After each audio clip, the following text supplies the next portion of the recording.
সরস্বতী ঠাকুরের প্রতিমাটা আমি এত সহজভাবে যে বানাতে পারবো আমি নিজেই ভাবিনি। তো বন্ধুরা চলে এসেছি একটি নতুন ভিডিও নিয়ে। আমি প্রভাকর, তোমরা দেখছো আমার ইউটিউব চ্যানেল প্রভাকর ক্লিয়ার। চলো শুরু করা যাক আজকের ভিডিও। আমি একটি কাঠের টুকরোর উপরে আমি 3 ইঞ্চি মতো একটি পেরেক মেরে নিয়েছিলাম। তারপরে দুটো কাদার ডালা নিয়ে আমি পায়ের ডিজাইনের মতো সেভ করে নিচ্ছিলাম। দেখতেই পাচ্ছ আমি প্রথমে বাঁ পাটাকে ডান পায়ের উপরে রেখেছিলাম, এইভাবে রেখে একটু স্টাইলিশ মতো করতে গেছিলাম। তো বন্ধুরা আমি সরস্বতী ঠাকুরের দুটি পাটাকে ভালোভাবে সেট করে নিতে হবে, সেই জন্য একটু মাটি দিয়ে ভালোভাবে চাপ দিয়ে দিতে হবে যাতে না আবার পরে ভেঙে যাওয়ার চান্স থাকে।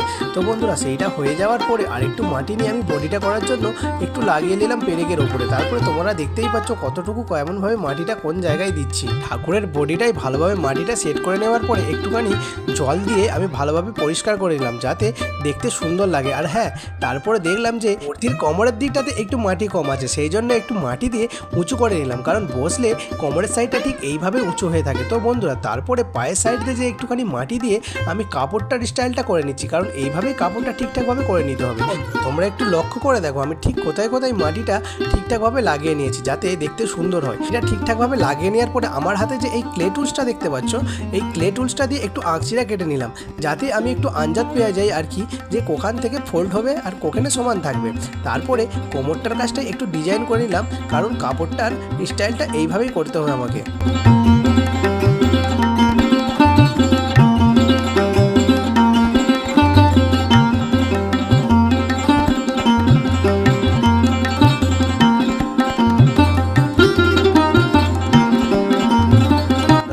বডিটা ঠিকঠাকভাবে কমপ্লিট করে নেওয়ার পরে আমি একটু এক্সট্রা মাটি নিয়ে শাড়িটা ঠিকঠাকভাবে করে নিচ্ছি, কারণ এরকমভাবে শাড়ির কোষটা আমাকে তৈরি করতে হবে। এটা ঠিকঠাকভাবে লাগিয়ে নেওয়ার পর একটু হালকা জল নিয়ে আমি পরিষ্কার করে নিচ্ছি।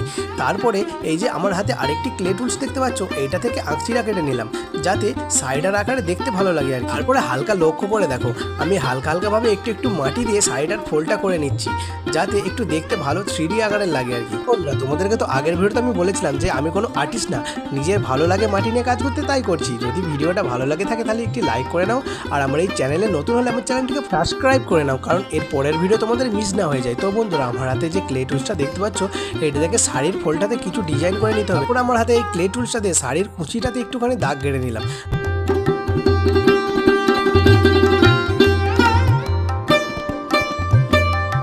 একটু এক্সট্রা মাটি নিয়ে আমি হাতের আকারে ডিজাইনটা করে নিলাম, কারণ এখান থেকে হাতটা ফিট করতে হবে আমাকে।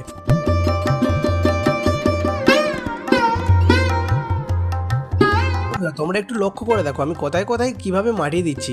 একটু এক্সট্রা মাটি নিয়ে তারপরে আমি হাতটাকে খুব সহজভাবে একটু আকার দিয়ে দিলাম।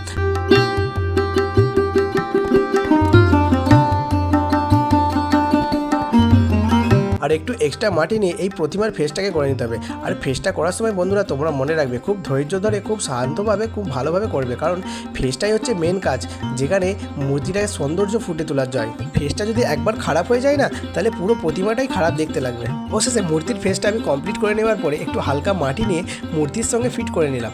মূর্তির সঙ্গে ফিট করে নেওয়ার পরে আমি হাতে একটু মাটি নিয়ে নিয়েছিলাম, মাটিটাকে দিয়ে গলাটাই ভালোভাবে ফিট করে নিয়েছি। তারপরে যে শাড়ির ডিজাইনটা হয় সেইটা একটুখানি ক্লে টুলস থেকে এঁকে নিয়েছি। তারপরে হালকা করে মাটি নিয়ে মূর্তিটার পেছন দিক থেকে চুলটা ঠিকঠাকভাবে কমপ্লিট করে নিলাম। তো বন্ধুরা দেখা হচ্ছে তোমাদের সঙ্গে ভিডিও শেষে, তোমরা ভিডিওটা দেখতে থাকো।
অবশেষে পুরো মূর্তিটা কমপ্লিট করে নেওয়ার পরে আমি একটি তুলির মাধ্যমে জল দিয়ে পরিষ্কার করতে লাগলাম। তো বন্ধুরা এখনো পর্যন্ত তোমরা যারা ভিডিওটা দেখছো একটি লাইক করে নাও, আর এই চ্যানেলে নতুন হলে আমার চ্যানেলটিকে সাবস্ক্রাইব করে নাও। আর হ্যাঁ বন্ধুরা, আজকের জন্য এইটুকু, দেখা হচ্ছে নেক্সট ভিডিওতে। For watching.